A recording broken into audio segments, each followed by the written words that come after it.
special angles.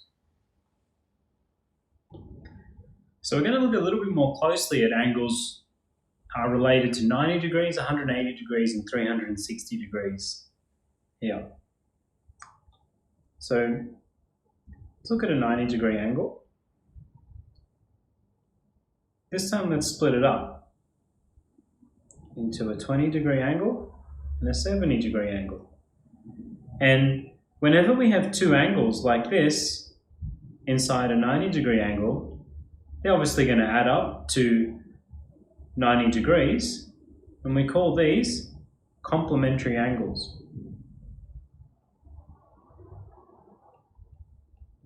So these are complementary angles that add up to 90 degrees. Let's have a look at a straight line, which we know is 180 degrees. And if we split this up into two angles, that being 140 and 40, they're going to add up to 180 degrees. And we call these supplementary angles.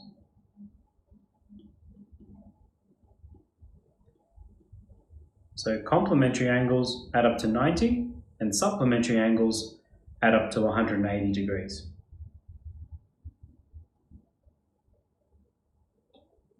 All right, let's look at two lines that just cross over each other. Now, if this is 50 degrees over here, there's a special property here that we can look at where the angle opposite this one is also equal to 50 degrees. So whenever you have two lines that cross each other, the angles opposite equal each other. And we call these vertically opposite angles. So those two there are vertically opposite. And vertically opposite angles are equal.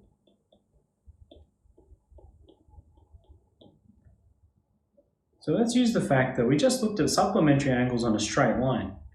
So here's a straight line, and we have two angles here on the straight line, so these have to add up to 180. So if that one's 50, this one has to be 130. Because here we have a straight line, and they're separated by this line, so they add up to 180, and they're supplementary. But now we can also look at, we have two straight lines that cross each other, and angles opposite them are equal. So this one here also is 130 degrees because they're vertically opposite as well. And one more thing we can look at is that when we have a point where lines all meet at, all the angles around the point have to add up to 360 degrees, like a revolution. So if we look at 50 plus 50 plus 130 plus 130, we're actually going to get 360 degrees, and that'll always be the case around angles around a point. So let's solve a couple of problems. So if we have a 90-degree angle,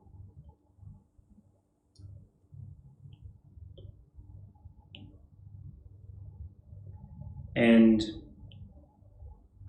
this angle was 60 degrees, and this angle was x, can we find the value of x? Well, we can, because we know the whole thing's 90, part of the angle is 60, so this remaining bit of the angle has to be 30 degrees. We can even give a reason, saying that there because it's 30 degrees because we have complementary angles.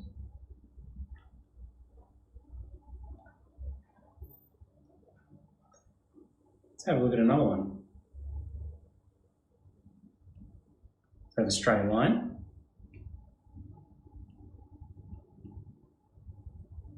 So can we figure out x here? Well, we can, because we know on a straight line, angles add up to 180. This is a 90-degree angle. So what is the remaining bit of this angle for it to be 180? Well, that means x has to be also 90 degrees, because 90 plus 90 is going to give us 180. And the reason it's 90 degrees is because they're supplementary angles.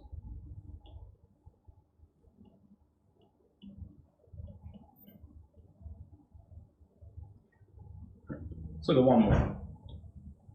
So two lines that cross each other. So x, y, y, and 60 degrees.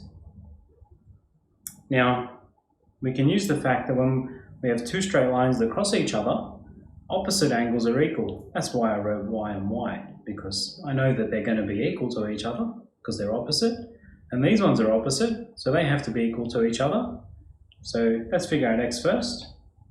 So x has to be 60 degrees because vertically opposite angles are equal.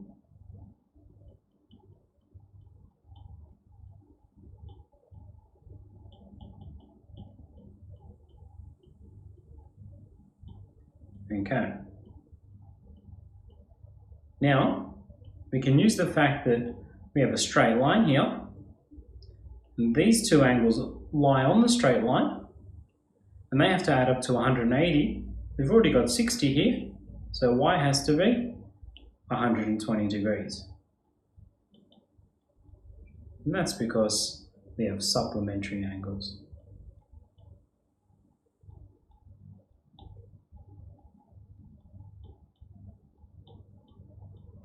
And we know y and y are equal because they're the same, so they're both 120 degrees. And we should know that all of these four angles together also add up to 360. So 120 plus 120 is 240, another 60 is 300, and another 60 is 360. So it works out nicely.